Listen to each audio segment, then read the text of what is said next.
Guys, ada info menarik nih, karena jaringan mafia komoditas saat ini benar-benar lagi frustasi. Karena pemerintah saat ini benar-benar menutup semua celah pelarian uang mereka. Saking frustasinya nih, sampai-sampai melakukan taktik adu domba antara petani dengan pemerintah. Mereka nih, para pengusaha kelapa sawit ini, sengaja membeli TBS dari petani dengan harga yang sangat murah. Dengan dalih, aturan baru pemerintah itu menyulitkan ekspor. Ini dilakukan, tujuannya itu jelas, supaya petani sawit mengadakan demonstrasi besar dan pemerintah mendapatkan tekanan publik hingga aturan ekspor kembali dilonggarkan. Dan sekarang, siapakah nih dalam operasi gelap yang mencoba adu domba antara petani sawit dengan pemerintah? Kira-kira dari negara mana nih basisnya? Nah, penasaran kan? Tanpa banyak basa-basi, yuk kita bahas lebih dalam lagi. Pasti kalian sering nih mendengar Indonesia itu kaya akan sumber daya alam, tapi rakyatnya itu miskin. Jawabannya ya simpel, karena kekayaan alam Indonesia dinikmati oleh negara lain. Bahkan, rakyat Indonesia itu bukan hanya sekedar kebagian sebagian porsi kecil, melainkan hanya ampasnya doang. Kita ambil contoh satu saja nih, komoditas sawit. Sawit ini merupakan komoditas yang sangat-sangat strategis, karena kelapa sawit bukan hanya minyak goreng loh, melainkan mempunyai industri semikal atau industri oleokimia. Di dunia ini, yang punya industri semikal skala raksasa atau rajanya industri kimia itu cuma dua. Yang pertama itu minyak bumi, dan yang kedua itu kelapa sawit. Kalau minyak bumi, industri semikalnya itu petrokimia, sedangkan kelapa sawit, industri semikalnya itu oleokimia. Produk turunannya seperti produk perawatan tubuh dan kecantikan, kebersihan rumah tangga, industri farmasi dan kesehatan, hingga sektor energi hijau. Jadi, secara gak langsung nih, sawit ini hampir dipastikan komoditas yang dibutuhkan oleh seluruh negara di dunia. Dan kata lain, kelapa sawit ini pasti laku, dan negara lain yang butuh Indonesia, bukan sebaliknya. Karena tumbuhan lainnya tidak bisa menggantikan kandungan yang ada pada kelapa sawit. Misal nih, contoh konkret ya, minyak biji matahari dan kedelai itu bisa menggantikan kelapa sawit untuk minyak goreng, tapi tidak bisa untuk menggantikan di industri sabun, shampoo, kosmetik, deterjen baju, mentega, margarin, dan lain-lain. Bahkan, meskipun minyak biji matahari dan kedelai ini bisa dipakai untuk minyak goreng di dapur rumah, tapi tidak efektif jika digunakan untuk menggoreng skala pabrik raksasa atau restoran cepat saji, karena keduanya tidak memiliki asam palmitat seperti sawit, sehingga dipaksakan goreng nih pakai minyak biji matahari atau kedelai, itu sangat cepat berasap, rusak, dan menghitam, karena titik didihnya itu lebih rendah daripada minyak goreng dari sawit. Jadi, kalau ada yang bilang nih, minyak kelapa sawit itu bisa digantikan oleh minyak jenis lain, percayalah bro, itu hanyalah omong kosong. Karena secara kimia alami, kandungan sawit tidak bisa ditiru atau digantikan oleh tumbuhan minyak lainnya di dunia. Fakta ini gua buka, biar orang-orang yang anti sawit nih pada melek. Memangnya mereka nyuci baju gak pakai deterjen, mandi gak pakai shampoo dan sabun, sikat gigi emang gak pakai odol. Bahkan ya, kosmetik yang mereka pakai seperti lipstick, bedak, lotion, itu semuanya ada kelapa sawitnya. Makanya aneh nih, kalau eksportir CPO itu berlomba-lomba membanting harga. Seakan-akan komoditas sawit ini seperti komoditas murahan dan bisa digantikan kapanpun oleh minyak jenis lain. Karena secara logika ekonomi normal nih, tindakan para eksportir raksasa ini sangat-sangat tidak masuk akal loh. Sama kayak minyak bumi kan, tanpa minyak bumi sebagai bahan bakar kendaraan, dan sebagian negara bahkan listrik, industri petrokimia seperti plastik, serat kain, semuanya itu bakalan lumpuh. Begitu pula dengan sawit, tanpa sawit, rak supermarket dunia itu bakalan kosong. Balik lagi nih ke abad 7, mandi pakai natrium murni, sikat gigi pakai abu gosok, banyak kulit bersisik, rambut bakalan banyak yang digelung. Karena kalau diurai itu bakalan kayak gembel yang menggumpal.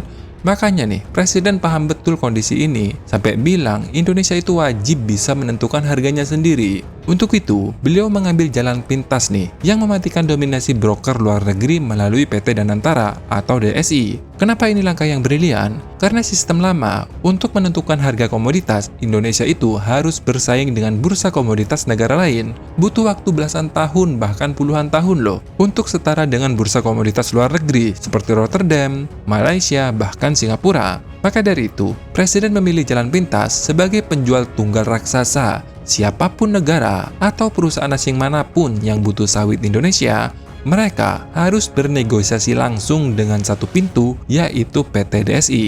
Dan para mafia sawit ini tidak suka dengan langkah yang diambil oleh pemerintah Indonesia. Mereka sudah tidak bisa lagi nih memanipulasi harga, tidak bisa lagi pakai alasan harga pasar global anjlok. Mereka juga tidak bisa lagi menyuap instansi yang sarang koruptor, seperti bea cukai untuk manipulasi volume ekspor.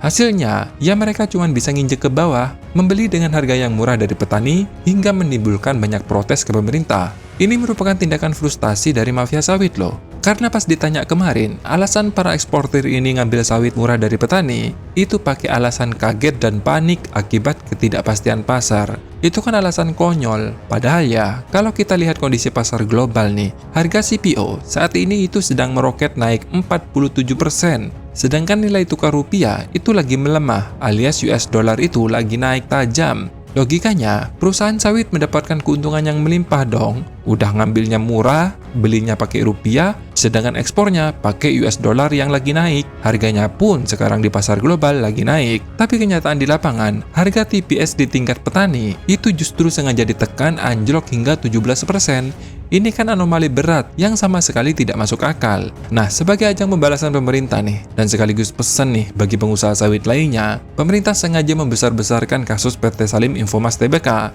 Tagline-nya sih perusahaan Indonesia ya. Tapi, kalau kalian cari lebih dalam nih, kasusnya itu melibatkan 5 klaster raksasa sawit di Indonesia. Dan semuanya, sekali lagi ya, semuanya, kelimanya nih, berbasis kantor perdagangan dan keuangan di Singapura. Sekarang tuh, totalnya terdapat 10 grup sawit besar yang masuk radar investigasi. Pertama, ada klaster Martua Sitorus atau Wilmar Group. Ada PT Wilmar Nabati Indonesia, PT Multimas Nabati Asahan, dan PT Energi Unggul Persada.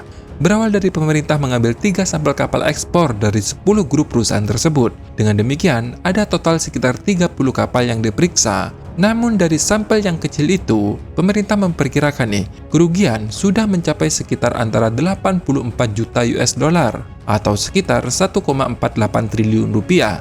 Jika angka 1,48 triliun tersebut dibagi 30 kapal, maka rata-rata potensi kerugian itu mencapai sekitar 49,3 miliar rupiah per kapal.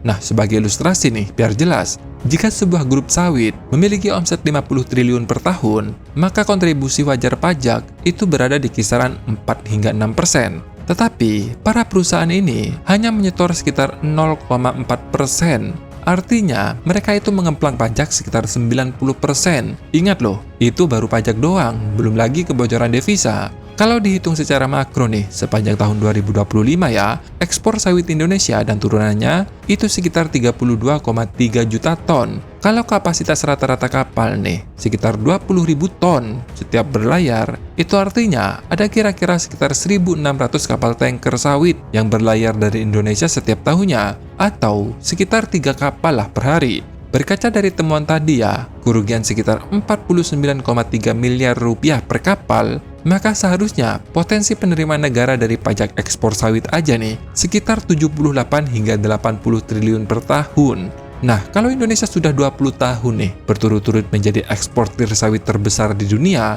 hitungan kasarnya itu sudah 1.600 triliun. Belum lagi masalah devisa, yang tiap tahun ekspor sawit Indonesia itu 32,3 juta ton. Artinya, uang devisa yang masuk ke Indonesia dari setoran sawit seharusnya itu berada di kisaran sekitar 35,8 miliar US dollar, atau kurang lebih ya sekitar 590 triliun rupiah. Itu hampir 25% loh dari total cadangan devisa Indonesia saat ini. Jadi, dari sektor sawit aja, untuk membuat rupiah ke level 15.000, gampang banget, nggak usah pusing. Jadi, kalau ada hantaman sell Indonesia nih, udah deh, gak usah panik. Gak usah juga bales, cukup diem dan jalan terus. 1 tahun aja nih, berjalan kebijakan pemerintah ini, kalian bisa lihat sendiri hasilnya. Kalau rupiah itu nggak naik, kalian bisa balik lagi nih ke channel ini dan maki-maki di kolom komentar. Serius, tapi ya jangan terlalu kuat ya. Cukup maksimal ya sekitar 15.000 lah, paling tinggi. Ntar kalau rupiah terlalu kuat, investor asing itu malah gak mau invest ke Indonesia. Karena jadinya ya tenaga kerja Indonesia itu mahal. Maka dari itu nih, kalian bisa bayangkan sendiri posisi mafia sekarang. Mulai dari manipulasi volume ekspor udah gak bisa, manipulasi harga juga gak bisa, DHE wajib pulang dan tinggal minimal 1 tahun di Indonesia. Terakhir, ngemplang pajak pun sudah ketahuan. Parahnya lagi, nanti kalau terbukti nih di persidangan, 10 perusahaan ini bakal kena denda administrasi hingga 200% loh dari pajak yang seharusnya mereka bayar. Kemudian ada penyitaan aset dan pembayaran uang pengganti kerugian negara. Sanksi operasional berupa pencabutan izin ekspor, pembekuan status kepabeanan, hingga penahanan kapal yang digunakan untuk kegiatan ekspor. Artinya bro, ini mirip dengan kasus Surya Darmaji kemarin, atau pemilik Duta Palma Group yang sebelumnya konglomerat nih, pernah masuk 50 orang terkaya di Indonesia, langsung jadi gembel di penjara 15 tahun. Gila gak tuh? Ini bukan omong kosong loh, tapi contoh proses penegakan hukum dan eksekusi akhir aset Surya Darmaji, sama-sama di era pemerintahan Presiden Prabowo Subianto. Iya, pemerintahan yang sekarang. Nah, gimana nih? Kalau menurut pendapat kalian, apakah tindakan tegas ini yang kalian rindukan? Lagian, negara lain akan tetap bergantung loh pada sawit Indonesia. Artinya, 15 juta petani di seluruh pelosok Indonesia ke depan diuntungkan karena mau tidak mau nih, pengusaha eksportir sawit dipaksa menjual komoditas CPO dengan harga yang real di pasar global. Dan di sini, PT DSI sebagai perisai bagi para petani sawit yang setiap waktu memantau harga sawit global. Nah, silahkan tulis pendapat kalian di kolom komentar. Terima kasih sudah menonton, sampai jumpa di next video. Dadah!